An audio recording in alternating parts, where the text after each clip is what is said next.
36 വർഷമായിടാ മനസ്സിലായ ഞാൻ പോലീസിൽ. ഇതിനിടയിൽ പുറത്ത് അറിയുന്നതും അറിയാത്തതുമായ പല ചെറ്റത്തരങ്ങളും ഞാൻ ചെയ്തിട്ടുണ്ട്. നീ ആരെയാണ് ഈ പേടിപ്പിക്കുന്നേ? എന്നെ നിന്നെ കാണാൻ ജോർജ് സാർ ഇവിടെ വന്നിട്ടുണ്ട്. നിന്റെ മുമ്പിൽ ജോർജ് സാർ ഇങ്ങനെ നിൽക്കുന്നുണ്ടേലേ നീ ജോർജ് സാറിനെ ഇനിയും കുറെ അറിയാറുണ്ട്.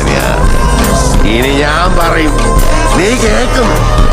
കമ്പത്തെ കഥ എന്തോരം